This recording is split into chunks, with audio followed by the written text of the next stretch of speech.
I want to be a good ancestor so that I'm setting up for the happiness and well-being of everyone who comes after me. But actually, before we get started, I also wanted to point out that this friend over here, this person next to me, is actually one of my main reasons of why I actually did the podcast was because at some point she was like, I could always see you as I've always seen you hosting and being able to be a host of some sort. And for a while I didn't actually get and understood what she meant, but now I'm like, oh yeah, I talk. I have the ability to like babble and talk and just listen to people, and thanks to her, kind of really encouraging me in that way. So we are here, y'all. Yes. Okay. Yes, season 2. Let's go. I know. Well, speaking of season 2, also, I guess this is the time to do the intro spiel over here. Our friend over here, Trixie, is a woman of many, many facets. Not only is she a Filipinx woman, she is a filmmaker, a dance artist, a mental health advocate, a podcast host, help me. What else do you do? Oh my gosh. I don't know. I'm a teacher. I also teach dance. I recently started learning Poi Veil, so that's a thing I'm doing now. The thing, right? The yeah. Yeah. Yeah. Yeah, that's me. I mean, that was all the things that I do. There's there's always little nuances to everything, but yes, basically I am a multidisciplinary artist. Yes, that's the I word. Yeah. love learning and doing different things. Like I'm also learning Eskrima now. I'm looking for a vocal teacher in San Diego. That is like the one thing I really want to go back to, because when I was young, like that was like my thing that I really wanted to do. So that's kind of the thing missing from my life right now is more singing. Not that I don't like sing in my car and just like cry and sing, but like but I want to go back to actual like voice lessons. Nice. I actually know of a person. I'll tell you after. Okay, cool. Yeah, thank you. Okay, so before we actually get started with the main interview, I have some icebreaker questions that I want to ask Trix over here before we get started. So are you ready or are you ready? I'm ready. And it's hot. It's hot. It's hot. We are. It's funny because we're actually both in San Diego and we're like not that far away from each other, and that's why we're both hot in our room, in my room, in her studio where she records. Yeah, there's no AC coming into this room, and I'm like, no, it's so hot. I know. It's okay. It's okay. We will make it happen. We will survive this. Okay. Yes. So my first question for you is, what are 5 things about you that people wouldn't normally know about you when they meet you for the first time? Ooh, I'm an introvert. I am an introvert. Most people get really surprised. I think if people knew me when I was younger, it would make way more sense. And it's because I've not learned to be more extroverted, but just learned to become more comfortable around people. And actually kind of, I've learned to like locate other introverts and talk to them. And that's kind of how I have been making friends as an adult, is like, who else looks uncomfortable? You. Yes. Yeah. You. Me.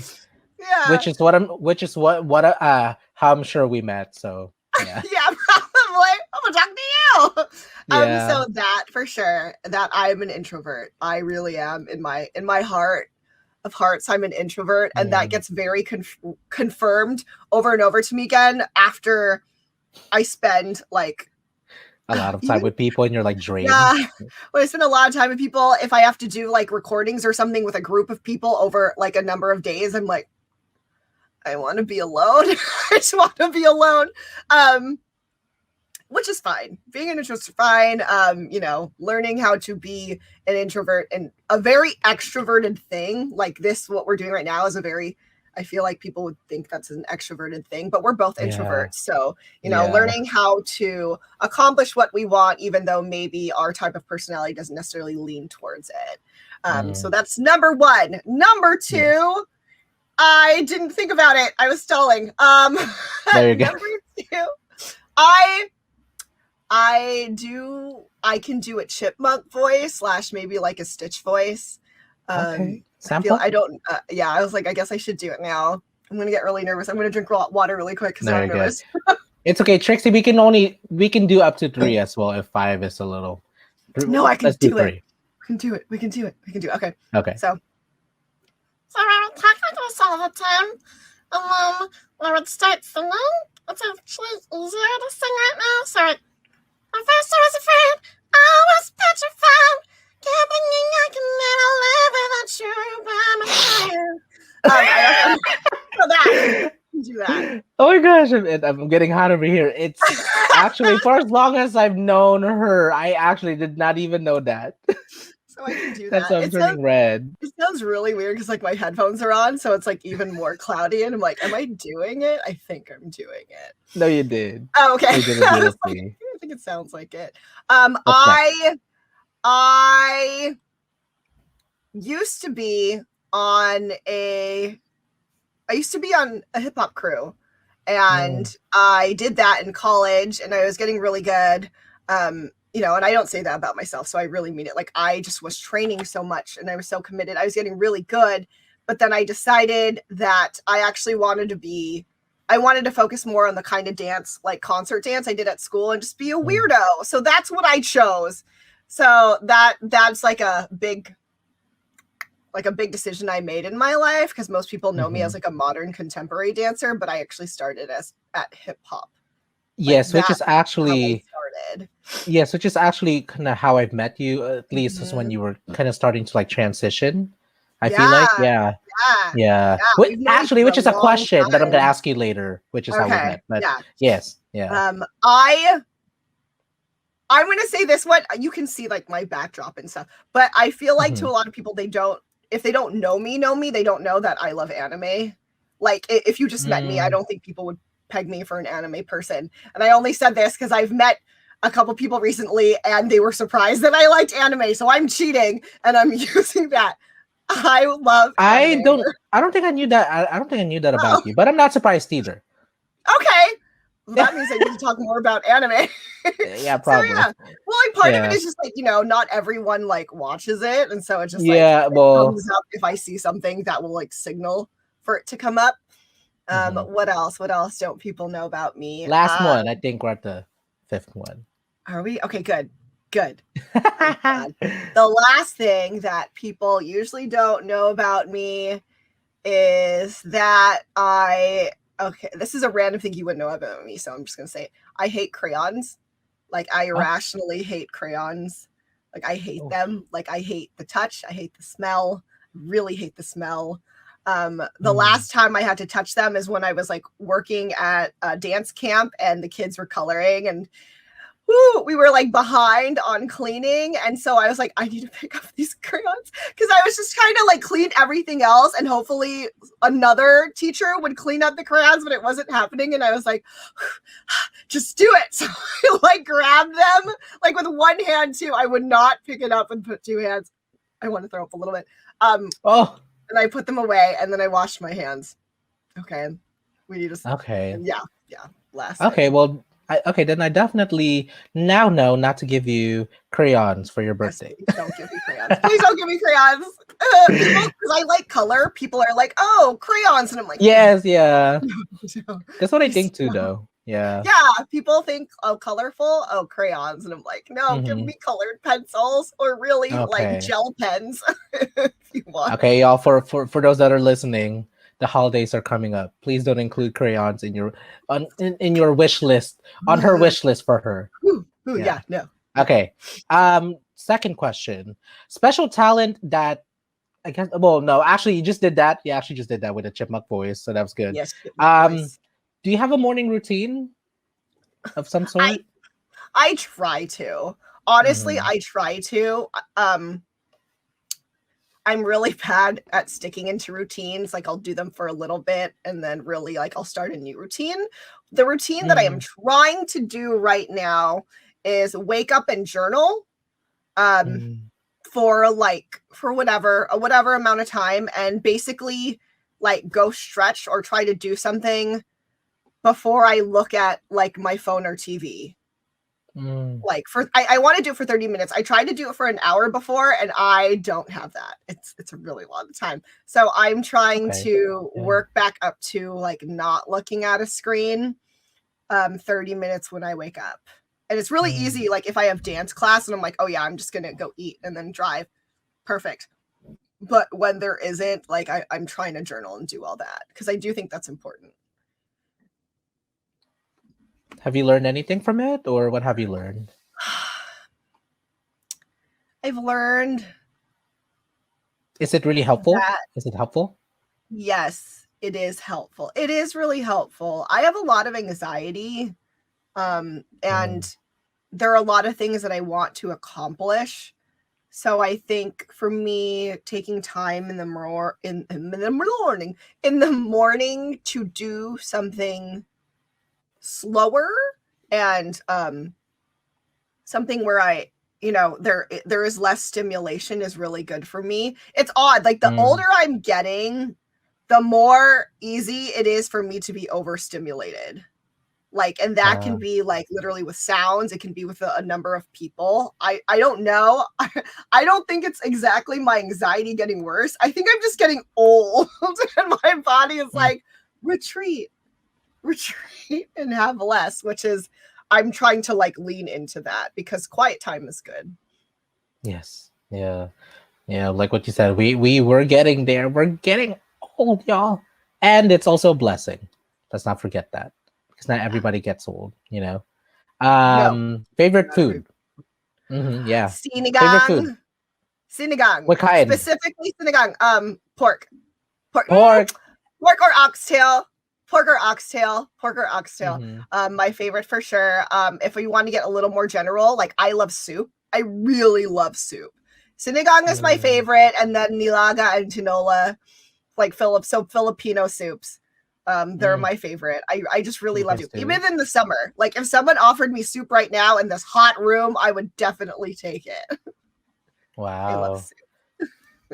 Okay, and my last question for you is, this is actually perfect since you're a dancer.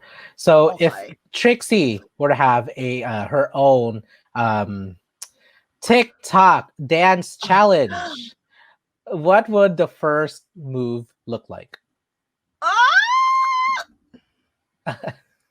Oh my god, it's so hard. Honestly, I feel like it would be something super cheesy like that, and then I would try to make something cooler. But literally, like the first thing out of my body is like, I'm 5 and I do musical theater, but it's fine. And so it would start like that. It reminds me of for some reason when you went like that, it kind of reminds me of like, or the song that came to mind literally was This Is What Dreams Are Made Of, Hillary Duff. Hey now. This is what dreams are made of. And yes, now, and yeah. It's very that. Yeah. I stand by my move though. That's opening move. Love I don't care what song it is. It will be that. And then, you know what, actually, speaking of Hillary Duff, not sure if you know, but she actually just gave like birth, I think, to her second kid through like a natural. It was like I saw on her Instagram. So just for those that are a fan. Yeah. Duff. Yeah, I mean, it was super raw. Like behind the scenes too, it was like super raw and everything. I was like, go ahead, Lizzie. 20 years later. Yes, I love Lizzie. Baby. Yes. Well, thank you so much, my friend, for answering these questions before we actually get started to the main interview. And so my first question for you is, drum roll, who is Trixie? Who are you? Oh my gosh, that's like a lot. Should I do like a artistic mission statement-y kind of thing? That's rushing to my head, so that's what I'm gonna do. I'm Go with Trixie. Your gut. I just want to throw out a bunch of things. A lot of the time, what I wish I could do is just speak in bullet points. So maybe I'll do something like that. So, and Adrienne said this before, I'm a mental health advocate.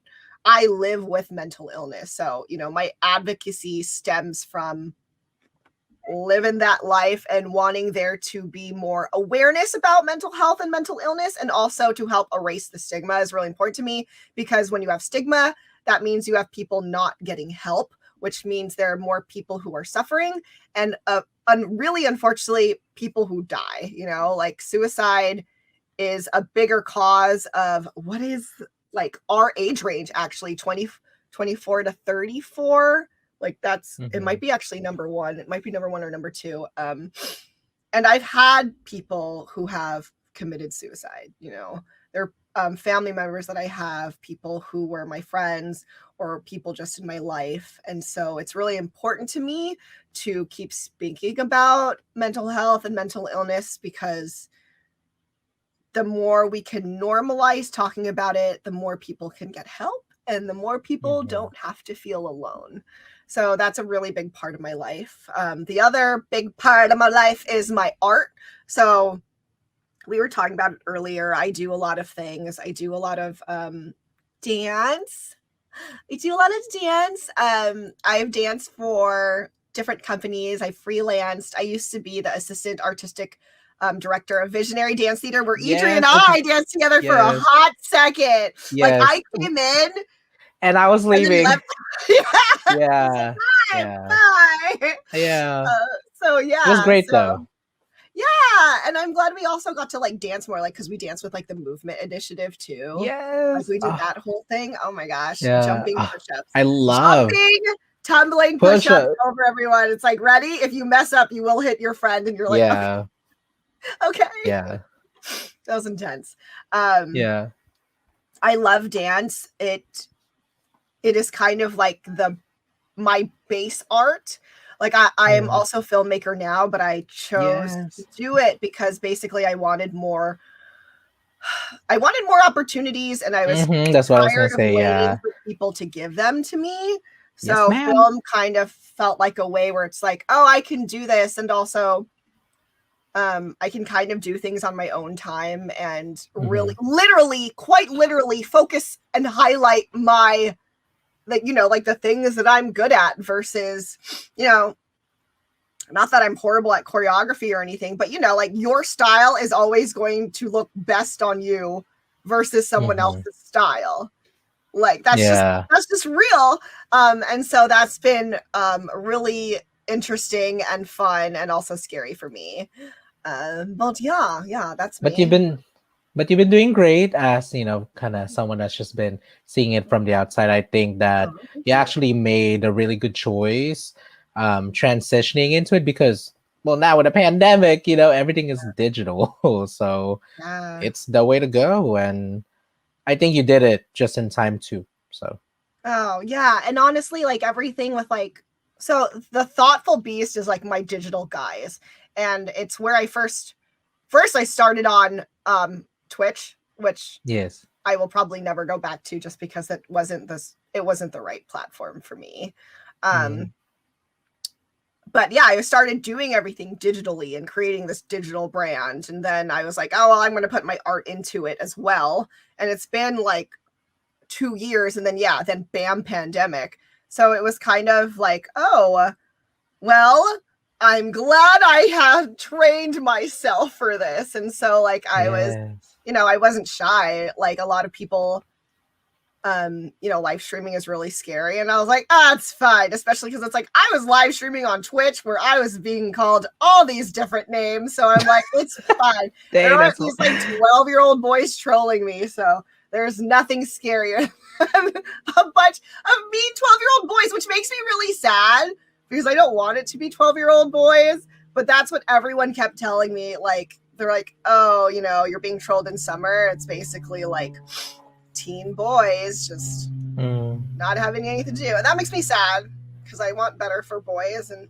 not all boys are like that. But yeah. So, but if you can survive the trolling of teens, you will survive any other live streaming. Well, and if anything, at least they were watching you. If anything, giving out the content you were giving. Yeah, it was interesting, but it made the transition easier. It made it definitely easier. Yeah. I actually have like just a follow-up question, like a short one, because I was talking about it with my uncle last night. How did it feel for you to be developing that, like pre-pandemic, like around that time, like 2018, right? Like, how did that feel for you? I mean, it to was. have. Yeah. So go ahead. Oh no, no, oh no, that was it. That was really it. Like to have all the digital stuff already kind of going.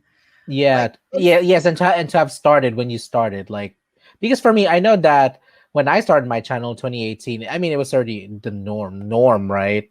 But it still felt like, kind of like in the back of my mind, I was like, still felt a little weird, kind of, you know. So the thing with me is that because of many things, including my mental illness, I have to really be clear about my own definition of what success is. Because I'm not, and this has been confirmed by my therapist, I have really low self-esteem. So if you are a person with low self-esteem and you want to put yourself out there on the internet, it's not impossible, but there are lots of things you need to take into consideration. And one of the things that made it easier for me, where I could keep kind of just like bypassing my imposter syndrome for like a good while, was the mindset that I learned actually from a streamer on Twitch. Her name is Ashley Christ. I think she actually might be moving off Twitch now. But she streams on a lot of things, and she was talking about creating content and starting your own channel and all these things. And she was saying, you know, you just need to start, which everybody says, right? Everybody says you just need to start. But she was like, but it's hard. Yeah, it is hard. And then, but the thing that made it really work for me, she's like, you just need to start and know that it's going to be bad. She's like, you need to accept that when you start anything, it's going to be bad, because why would it be good? Like, you're just starting. You don't have any information. You're doing your best. Yeah, but it's probably not going to be great. And then she started talking about how, you know, she's like, 10% is better than 0%. And for me, that gave me a lot of relief, because anxiety, perfectionism, like those things really held me back, especially perfectionism. I think a lot of people would attribute it to the fact, if you're a horoscope person, that I'm a Virgo. So, you know, I'm the kind of Virgo where it would be like, oh, if I can't be perfect, then I'm not going to do it because it needs to be perfect. But when I was listening to Ashley Christ, and she was saying like, no, 10% is still better than 0%, which I, you know, grew up with the mindset of like, it's 100% or nothing. You know, you need to do everything. The all or nothing mentality. Yeah. And it wasn't really like, for me, that mindset wasn't helpful, especially because like, yeah, I live with mental illness. Like a lot of the time, like I am depressed. Like it's hard to do anything. So when I adopted more of that mindset of like, dude, 10% is better than 0, you know, like what the 100% that matters is my 100%, which might look like editing 10% of a video one day. Like, and that's just how it has to be. So I think with that mindset, like it really like drove me to continue. And then also knowing that, and we talk about this a lot, like I don't have I'm not looking to be successful on any particular platform, like as like how do I put that, like I don't look to YouTube and be like, I gotta be big on YouTube. I look at YouTube as like a platform to share my advocacy, a stepping stone. Yeah, it's a stepping stone, or it's just like a tool for it. Like I care about my advocacy. I don't care about necessarily the platform. Like that's not, like obviously it would be helpful. It's helpful, right? If you get bigger on the platforms, that's helpful. But for me, what will always come first is like, one, I have to put my health first, which is hard, but that has to come first. But it has to come first because that's what I'm advocating for other people, is it right? Their mental health has to come first. And so again, going back to like defining what success is, like, again, for me, that's what success is. Like, am I mentally healthy? Because it doesn't matter if I hustle so hard and I'm not healthy. And I've got, you know, we all go through that. We all go through burnout and stuff. But I have to know that for me specifically, like, hey, like, it's December. Like, this is usually when you get, you know, your depression gets worse because of seasonal affective disorder. You have to know that. Like, I can't tell myself, like, no, just push past it and grind. It's like, no. So, and that's really hard. For right now, it's really easy for me to say all those things. but going through it is really hard. Like, it's really, really, really hard. There has to be like a lot of self-talk, and therapy has been really helpful going back to it so that I can continue to grow the thoughtful beast and still be healthy. Because it is hard. That is definitely one of the things that's been hardest, especially like with my cards. It's like, how do I grow a business but not ruin myself? You know, how do I do something that's super hard? Because, you know, having a business, starting a business is super hard. How do I do that and push myself, but not push myself so much where like I'm basically going to stop now because I've worked myself into a mental breakdown? Yes. And so it's like, it's difficult. It's super difficult. Yeah. And it's also it's also part of the process, you know. It's like the ebb and flow, you know. Yeah. You're doing great. You're doing great, my friend. Yeah. And actually, speaking of that, she has her do you want to show us your cards quickly? I do. I'm sorry if it won't focus very much. So they're called my golden goddess. They're called golden affirmations. So I made affirmation cards specifically for Asian women to empower and celebrate them, because I am an Asian woman. I'm an Asian woman. Like, I want to represent, you know, I'm not like I'm not a monolith. I don't I don't perfectly represent all Asian women, of course not, but you know, I want our struggles that you see as Asians, as Asian women, like, I want it to be seen. I want it to be talked about. And I want to relate to other women. Like, one of the big motivations to do it was because I was seeing so much on the internet of like othering women being like, oh, I'm not like other girls. Like, I watch anime, or like, I'm not like other girls. Like, I don't go shopping and spend my money on ludicrous things. And I'm like, ew, why are we doing that to each other? When especially like the world already hates women. Like, let's be honest, like the world hates women. Like, we shouldn't be hating on each other. So yeah, I wanted to make something that really was for us, that could bring us together. And I do write a lot of things in there, affirmations in there that are about us, you know, loving other women. Like, I have an affirmation card that says like, I am just like other girls. I just want to be happy with who I am, you know. Like, that is, you know, we are all similar. Like, yeah, we're different, but really everybody just wants to be happy and feel safe. You know, they want to live their life. Have a peace of mind. Yes, they want peace. They want peace. People want peace. So yeah. Thanks, my friend. So actually, since my next question was going to be, how did we meet? But we already talked about that several times. Yes, dance, visionary dance theater. Like almost 10 years ago, actually. So next year will be 10 years. Oh, crazy. You're right. Oh, wow. Yeah, 2012. I remember. Wow. We're old.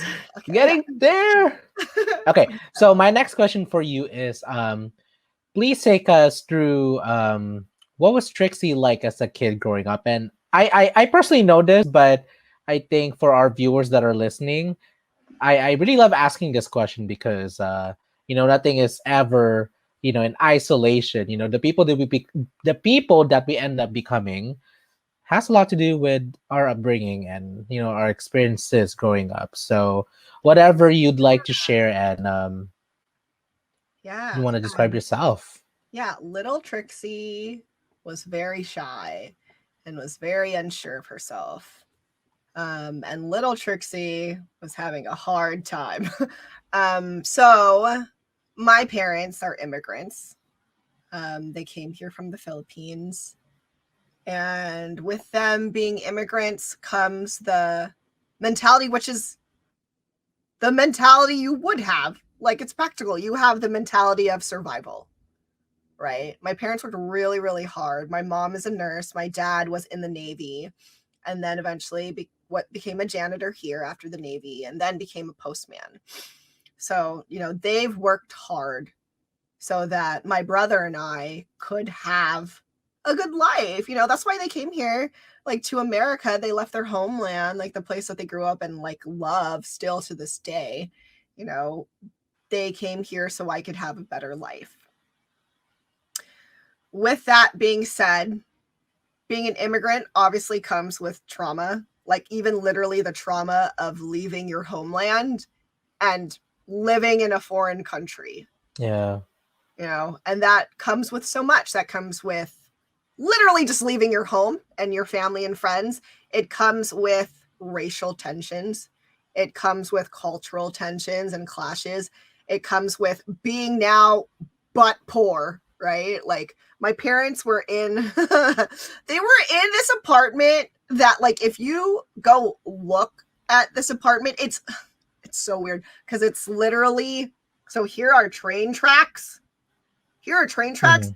Here is just like this little 2-story apartment with maybe like 8 to 10 units.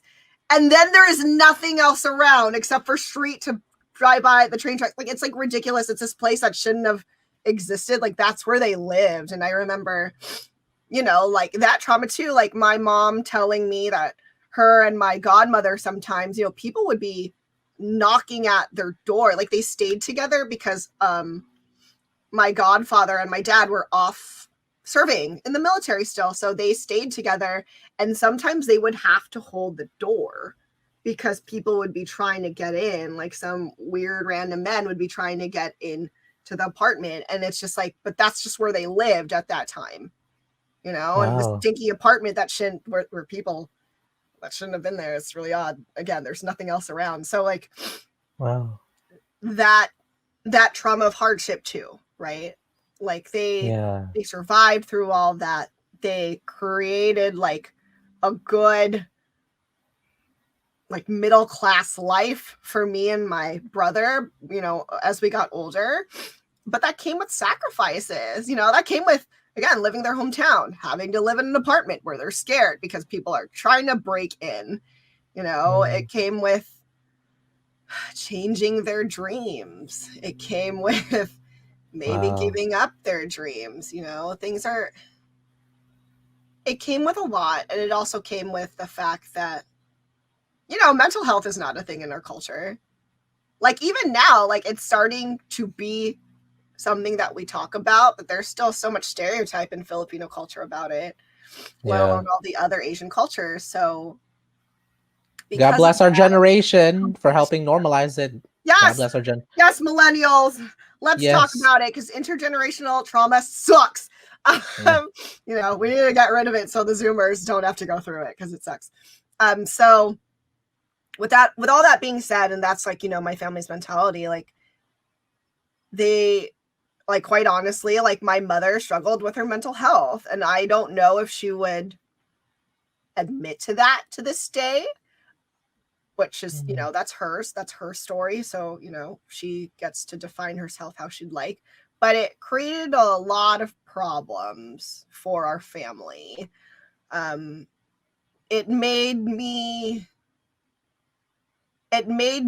want to protect her and make everything be okay. So as a child, you know, growing up at home, like it felt always like I was walking on eggshells. People pleasing. Kind of very people pleasing, very walking on eggshells, very not knowing what response I was going to get. Like I tell people, like my brother and I got to this point where we would run up to our mom and be like, yes, or like, what did you want? And she'd be like, I didn't call you. But we had it, like we had, like, if we thought we were being called, like we would go, like, and that was just like within us. And like it, no one was calling, like she wasn't calling us a lot of the time, but like we knew like we had to go. So that kind of like startled response was like, and it's hard living like that, you know. I felt that in my bone. So because I can relate, you know, but that's also something that I'm learning to start unlearning. So exactly, because it's just like, you know, no one should be living like that. And again, mental health, fight or flight all the time, or fawn or freeze, all the things, all the different choices of your body, like being like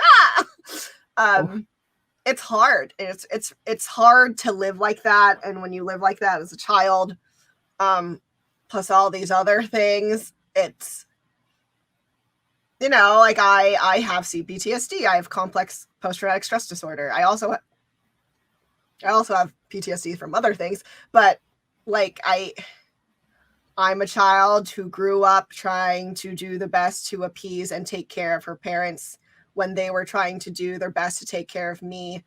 And it wasn't enough, especially because there was no talk of mental health. There's no talk of, you know, like really emotions. Like emotions weren't really welcome. And, you know, that is not something that my parents just put on me, but on themselves as well. You know, it's like, it's a very complicated situation. And, but unfortunately, poof, voila, like mental illness. Like I was very shy.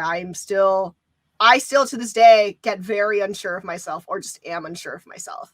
Like and it's so odd because, you know, when you're little and you don't know about mental illnesses or certain things or behavior and how they impact you. And even when you're growing up into being a teenager, when we don't talk about these things, you just feel lost, right? You just feel like you're broken or like something's wrong with you. Or you're like, how come, like, why can't I not cry if no one else is crying? Like, why is everyone like, am I just weak? Like, am I the only, like, am I just overthinking this? You know, like you have a lot of those things in your head when you don't know what's happening. And like, now that I'm older, I can look back at certain things and being like, oh, we all coped really differently. And I don't even think we were all coping very well with certain things. It's just we all had to really cope differently. Yes, ma'am. Like to survive, you know, and like, you know, I got some of the avoidance too. Like that's part of like PTSD is like avoidance. You want to avoid certain things. But, you know, with like my other family members, no, crying, really shutting off the emotion was the way they were coping. So it wasn't even like, but you know, when you're younger and you're like the only one crying, you just think you're weak. You know, especially because no one's explaining. Everyone has just moved on. And you're like, I'm the only one who's here. And it's, you know, and then when you don't think about it, and then like, you know, you share like, oh no, I was having a hard time too, then it really gets into your mind that there has to be something wrong with you. So yeah, well, law mental illnesses for me. And that was, and it was actually like a big, when I finally went to therapy in college and like I started getting diagnosed with things, like it was kind of like a relief in that like, even though it's scary and yeah, it sucks living with a mental illness, like it's like, oh, I'm not like broken. This is a thing that happens when you experience trauma, you know, or when you experience X, Y, and Z. People as normal people then behave like this, you know, then they have a hard time doing A, B, and C. And so I actually think being professionally diagnosed, like talking to professionals, finding not necessarily labels, but like what things are, like definitions and names for things. So you'd be like, oh, that's what I'm feeling, is really nice. Because then it does make you feel like, oh, I'm not alone. And no, I'm not crazy. Like this is a normal human response to this situation. And then you're like, oh, okay.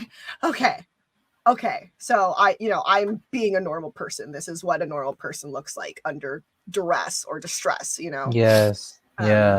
Isolation, feeling isolated. Yes. Yeah. And so, yeah, little me had a really hard time. Little me was having a really hard time.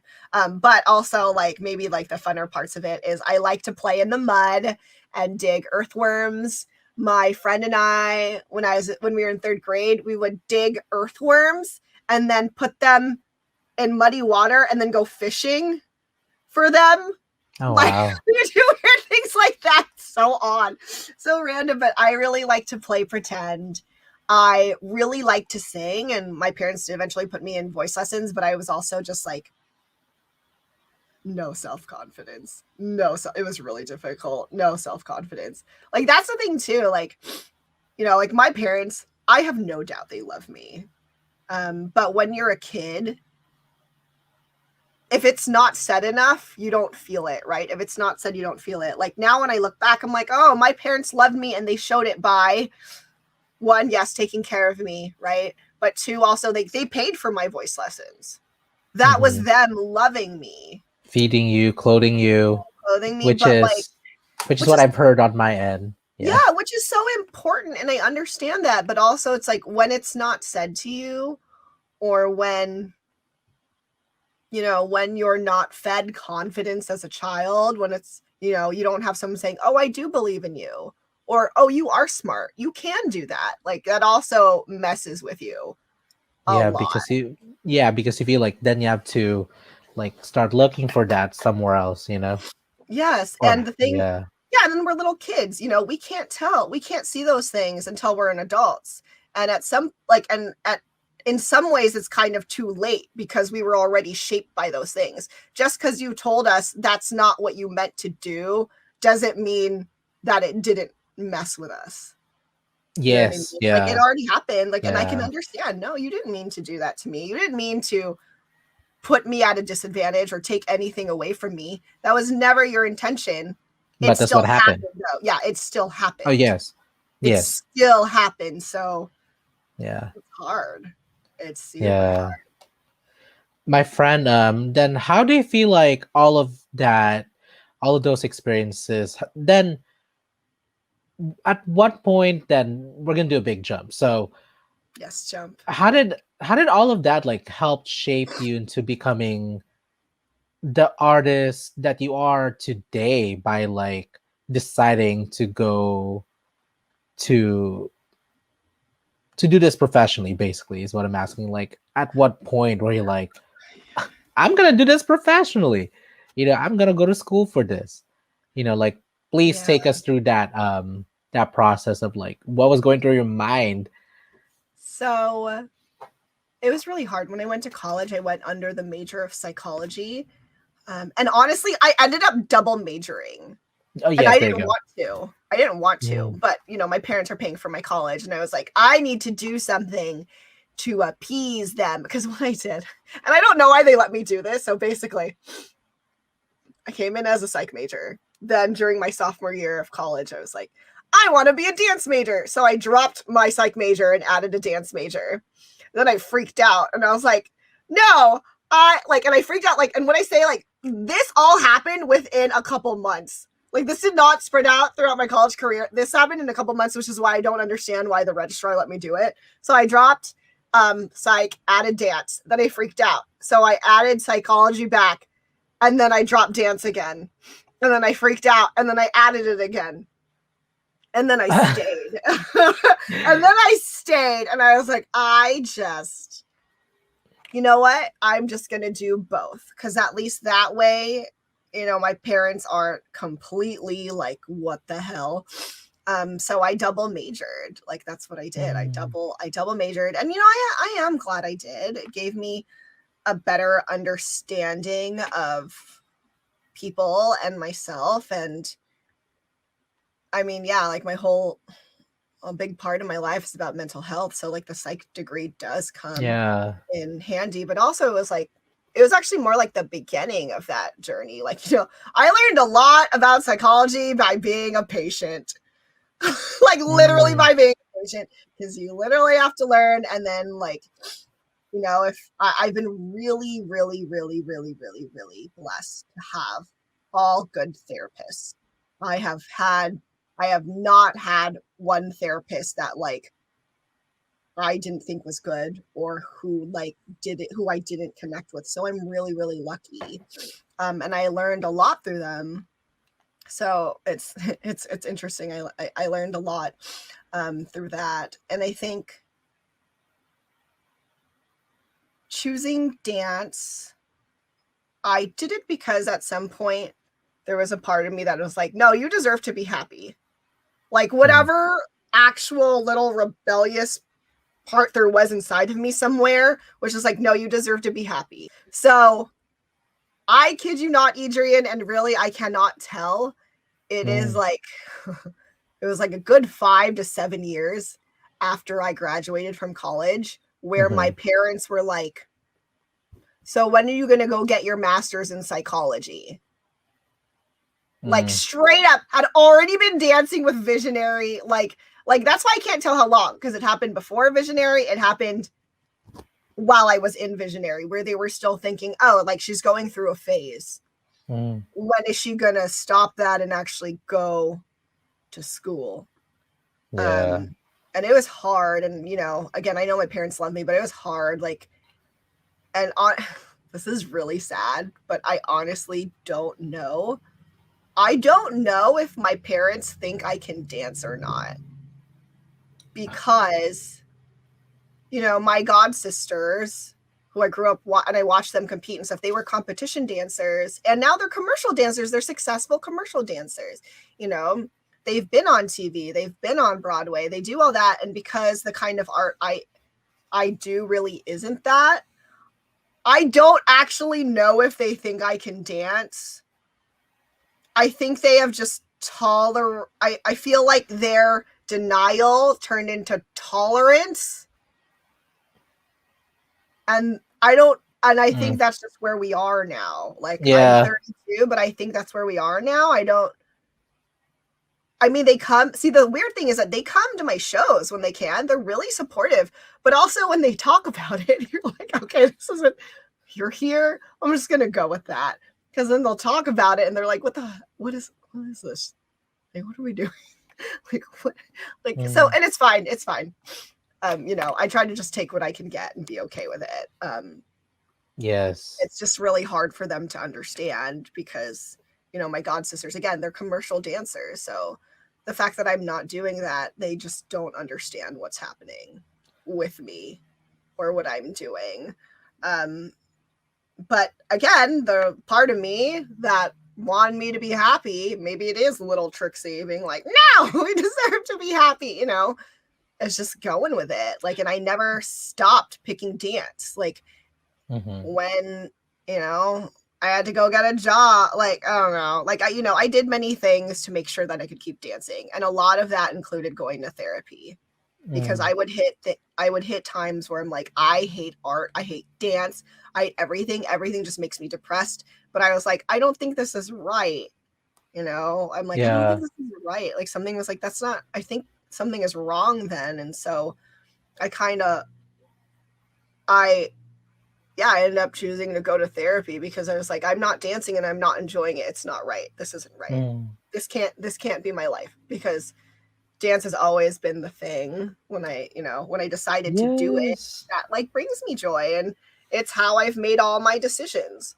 Like all the jobs I've taken, even when I used to work freaking 14-hour days and 4 different jobs at one time, like, it's so I could dance, so I could dance. And so, yeah, so that's whatever little part of me that believes that I should be happy, just like kept going with it. It's like, no, just keep dancing. And if dance doesn't work out, like, or if it's not working out, then you're going to have to change something so you can keep dancing. It's okay. Yeah.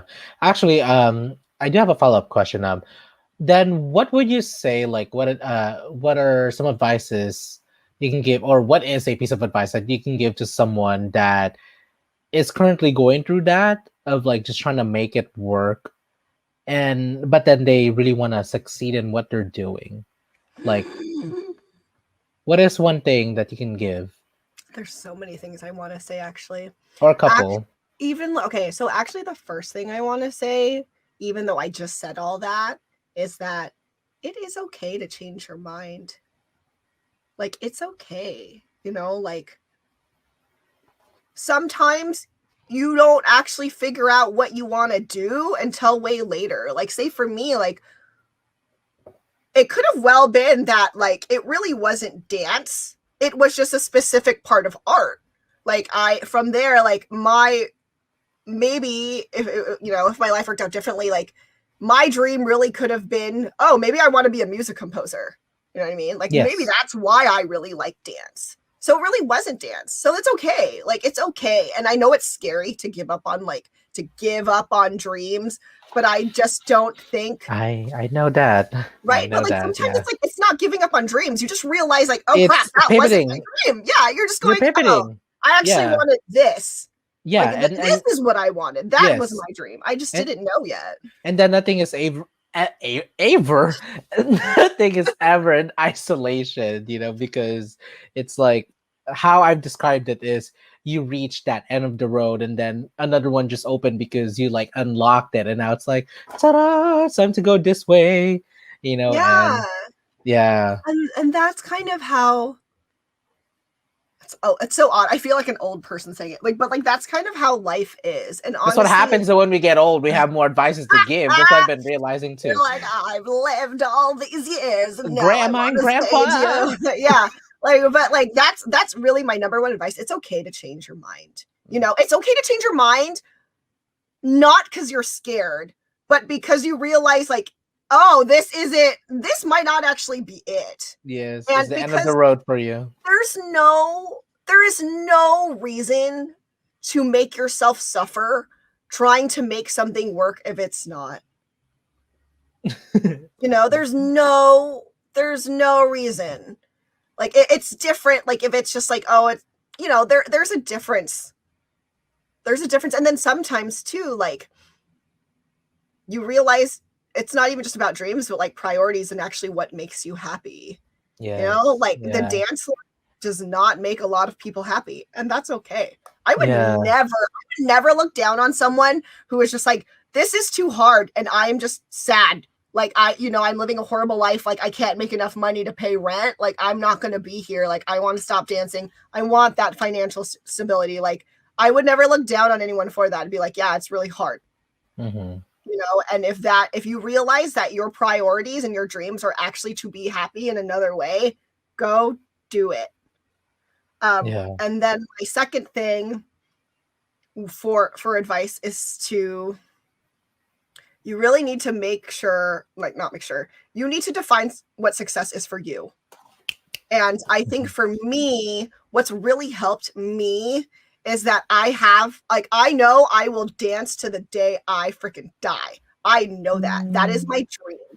I do, though, acknowledge, however, I can't be like a 90-year-old doing footies on stage. Like, I can't even do them now. So, like, when I think about myself and what I would look like dancing on stage while I'm 90, it's obviously going to look different. There's a very good chance I'm going to be in a wheelchair and I'm going to be doing gestural movement. Or you're going to be on the stage sitting on a wheelchair telling someone how to do it. And they're like, and like, there's going to be my body, during a live performance. Like it. Oh, yes. I think everyone really can reach their dreams as long as it doesn't stay like it literally has to look like this and fit in this little box. And if it doesn't fit in this little box, then I'm not reaching my dream. And I think a lot of people might look at me and be like, oh, you're cherry picking, or like, that's just like not really committal enough. But I'm like, no, for me, that actually works. And that's actually, I know I'm going to dance until the day I die. Yes. I know I'm going to adapt. Specificity. So that I can keep doing it. Yes. Like, film is one way I know I'm going to prolong my dance career, because I'm like, well, it's me and my choices. And, I could get to do things as much as I want. That tape was bad. If I need to change a move because I'm breaking my hip, I can do that. And you know what, too? I feel like it's kind of rare nowadays for people to just be like a one solo act. It's like we're all like different fortitudes of like mogulness, like Jay-Z's, Beyonce's, kind of like singer, clothing designer, kind of all of these things that make up us. It's never just like, I feel like it's really a thing in the past where it's just like, I go to school to be a ballerina and that's all I'm gonna be for the rest of my life, unless if that's what you really, really want, what you really, really want. But I feel like what I want, what I really want. You know what I mean? It's not so it's not so like common anymore. It's not. And that's okay. Like, yeah, like what Adrian said, like if you're a ballerina and you just want to be a ballerina, hell yeah, go figure out how to be a ballerina for the rest of your life. And if it's meant for you, it will be there for you. It'll happen for you. Like, I just think when you look at what success is, really don't define your success by how other people are defining it. Like, you need to define it outside what's the word I'm looking for? Like outside factors? Yeah, outside factors. Influences, factors. Like, you just you need to know what success is for you. And you really need to think about that, not just as in your career, but like as a life thing. Like as a life thing, what does success mean to you? Like if you want a family, like, and that's really important, and that's your number one priority, cool. Your dreams will evolve around that. Or maybe just change into just that, you know? Like, and that's fine. Like, you really need to be honest with yourself. I don't like, there's people are judgy. Obviously, there are super judgy people out there, but they don't live your life. And like, you know, like having shade thrown at you or people looking down at you, yeah, that sucks. But really, like, that is not as worse as you looking down at yourself or you thinking like, oh, I didn't live my dreams because I couldn't have it perfectly like this. You know, I couldn't be a dancer in a company in New York. So then I just stopped dancing because I couldn't make it there. You know, but it's just like, okay, that's really specific though. If you wanted to, you could have danced other places. New York isn't the only place. If you know, and you know what, if that is you and you want your success to be a black and white all or nothing, that's you. But I'm just saying I would never do that to myself. Because it sounds like setting yourself up for failure. I cannot hear you anymore, Adrian. Just kidding. I forgot that I coughed, so that's why I muted myself. Okay. So one last advice that you want to give. Oh, like for that or for everything in life? In terms of success. Oh, in terms of success.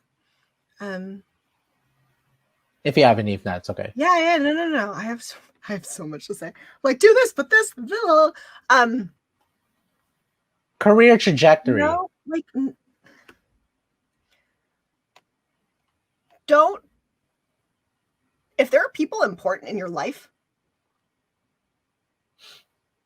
think about that when you define success. You know, like. Sometimes it's not either or. Sometimes we don't need to be like family or career. It doesn't necessarily have to be like that. But sometimes there are choices that are incompatible at the moment. See, is the thing too. Timing is like a lot. Things change with time. Yes. Yeah. But really try your best, because you could be wrong. But try your best to really think about what really is important to you while you're making your choices, while you're defining what success is for you. Think about the people in your life that you want to have there to share your success. Because honestly, for me personally, though I'm an introvert, I want someone to share my success with, whether that be my friends, my boyfriend, like my family. Actually, I want a lot of people to share my success with, and I want those people to share their successes with me. You know, like that's what I want. And I think that's really important. Crap. And I had one more thing to say, but I don't remember anymore, but it's gone. But yeah, so I'm going to end with that. Okay. No, it's okay. I can relate to that. Yeah. Okay, my friend. So as we're actually kind of getting ready to conclude this, because you've shared so much wisdom, like you've shared so much knowledge. What are, because I know that you've done a lot, obviously, including our collective, which is the Philam Film Collective. What is Trixie doing now? Because I think that's What is Trixie Yes, go. Top. I'll literally tell you what I'm doing this summer. This summer, there's two things in my life. One, my cards. I'm doing a Kickstarter so I can pay for them to be manufactured. And yeah. Which is actually doing very well. I saw. I clicked on it for the first time. I was like, okay, $737. Girl, I'm trying so hard. Like I'm so uncomfortable with marketing myself. I'm so uncomfortable. And keep going. And keep going because it's working. It needs to happen. So I'm working on that.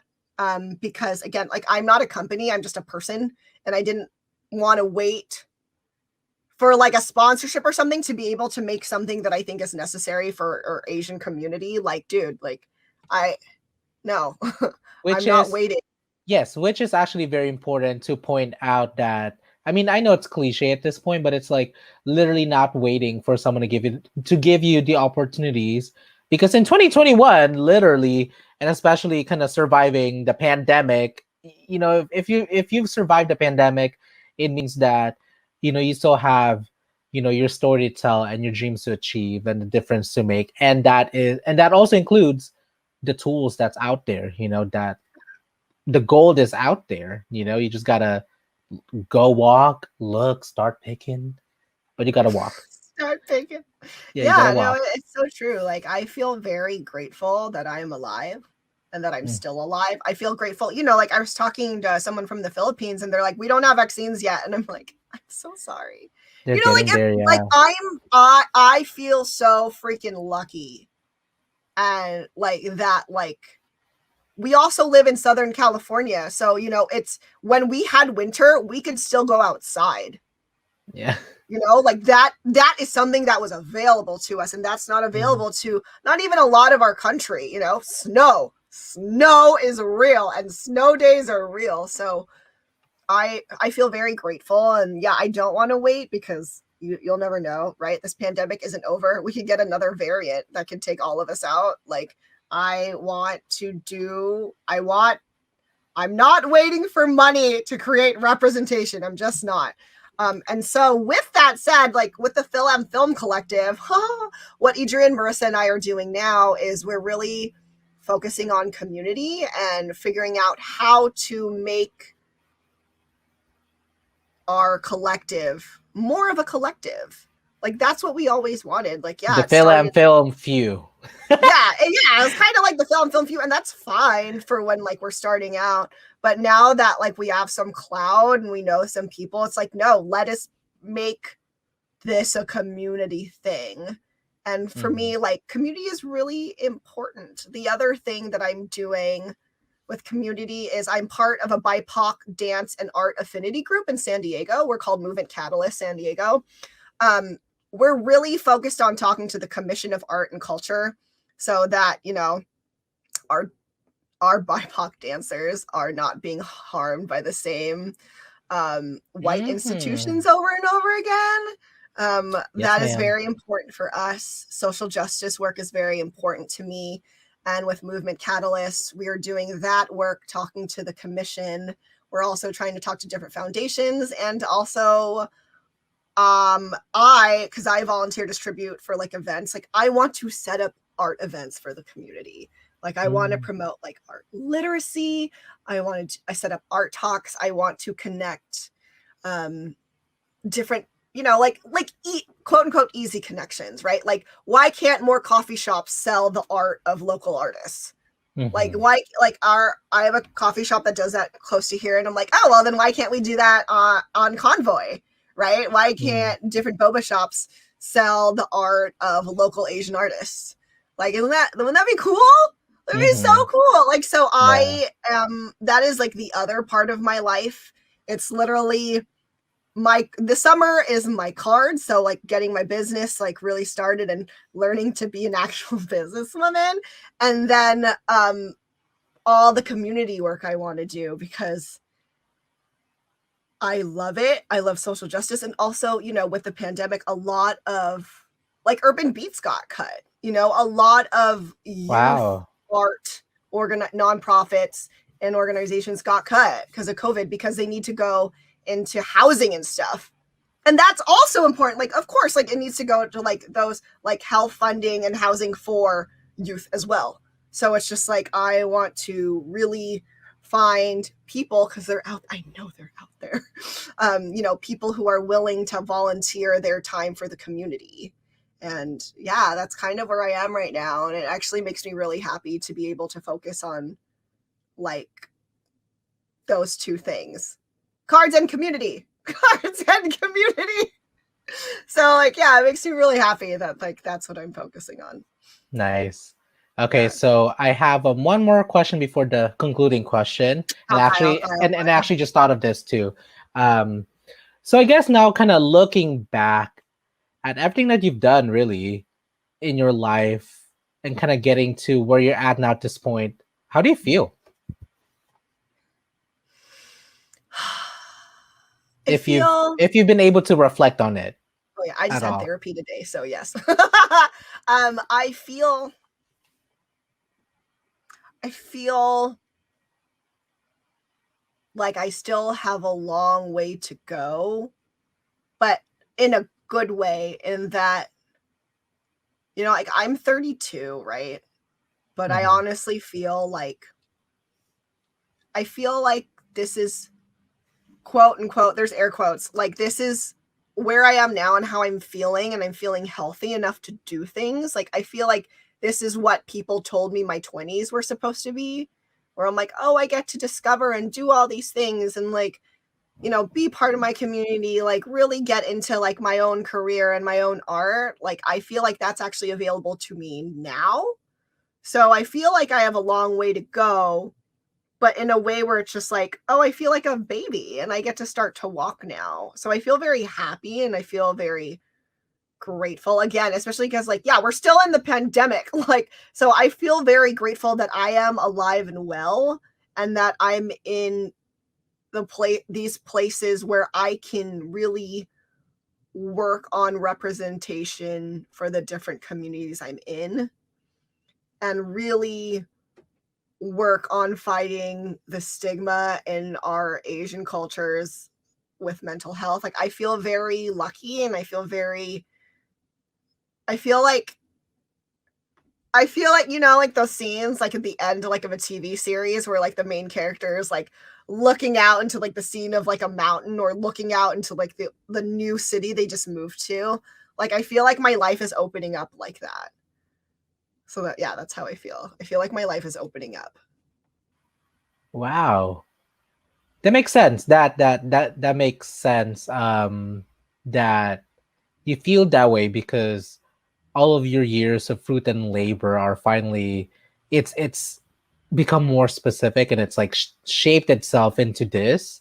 Yeah. And then also that you didn't give up, because I know we didn't talk about this, but kind of like trying to like working so hard to kind of find that validation through like an organization, or someone, and then not getting that, but you, a lot of that actually just help us kind of become the person that we are by being like, you know what, I'm tired of this, I'm just going to represent myself, so yeah. yeah Yeah, being an artist is hard, everyone. It's so yeah hard. It's I so know. hard. It's so hard. Yeah, but it's worth it. Yes. But I think it's really worth it, especially if it chooses you, because I think that it has to choose you, Yeah. yeah. Okay, my friend, my concluding question for you is, and I think Okay. you've kind of really talked about it, but I think this one is a little bit more specific. But what is the legacy, the impact that you'd like to leave behind? Ah, such a good question. Actually, this makes me think of when we were talking in Movement Catalyst. Jaime, I think it's Jaime, or Angel quoting Jaime, was talking about actually like not wanting to leave a legacy, but thinking about being a good ancestor. Oh, So I think with everything that's happened, like I don't care about my legacy. I want to be a good ancestor. I want to be a good ancestor so that I'm setting up for the happiness and well-being of everyone who comes after me. Like, because I think for me, yeah, okay, cool. Like, most people, like, if they became famous, they'd be like, cool. There would be a couple people who would just like be like, no, and then go hide under a rock. But I feel like for most people, like, being famous isn't necessarily a bad thing. You know what I mean? Or creating legacy isn't necessarily a bad thing.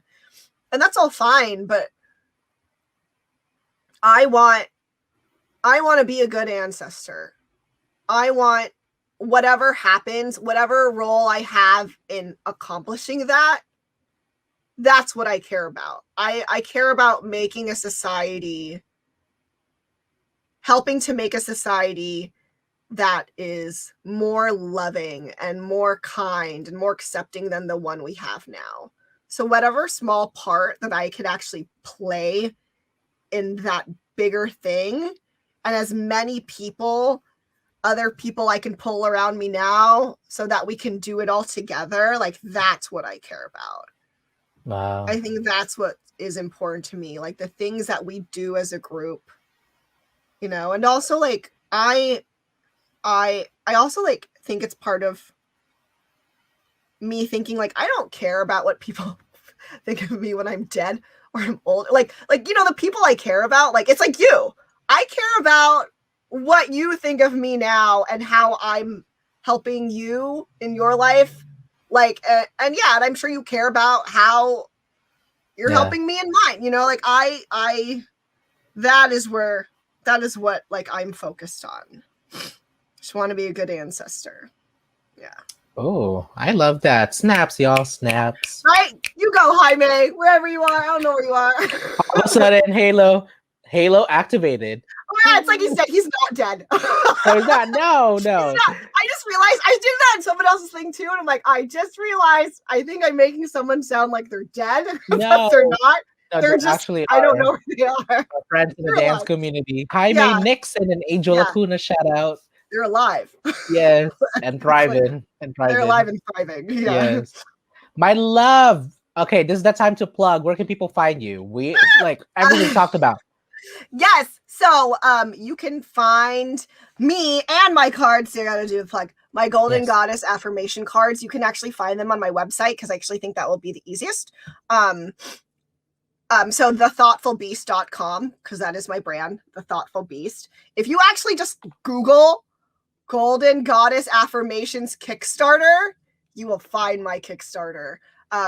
Don't buy them off my website. You can't right now because you can't have a Kickstarter. Oh, this is actually advice for people who do Kickstarter. You cannot have, even though it's not in the rules, like written out in their 5 rules, you are not supposed to have a Kickstarter and selling your product somewhere else online or at all. So I had to close that part of my website, and it just leads to my Kickstarter now. Wow. So that makes sense though. That makes sense though. It makes sense. It makes sense. And honestly, it's better for your Kickstarter. So yeah, that's where you can find me. There are my shameless plugs, Golden Goddess Affirmations, granted by The Thoughtful Beast. It's all there. Yes, y'all support our Golden Goddess over here. Trixi Agiao. Woo! Thank you. I love it. I actually really love the title. And actually, before we send her off, I'm actually really glad that I was one of the people that she showed it to initially before she made it live. Yeah. I'm just kind of getting some advice and stuff, and I was just like, no, that's it. I think I just said one thing. That's it. Said one thing. No, it was super helpful. It was about font. Font is so helpful. Yeah. So yeah. Thank you. Yay, we did it. Thanks for having for me. Yeah. You're welcome. We did do it. Finally. It's hot, but we still did it. I know. I'm gonna get out of here. I'll talk to you after. But so everyone, this is Soul Supremacy, where we talked about all things unapologetic, all things passion, and things in pursuit of. And this is the end of the episode. Please give so much love and support to my friend Trixi here, because she really does need it and also deserve it. And on that note, we will see you guys next Friday at 7 p.m. Bye-bye. Mahal namin kayo.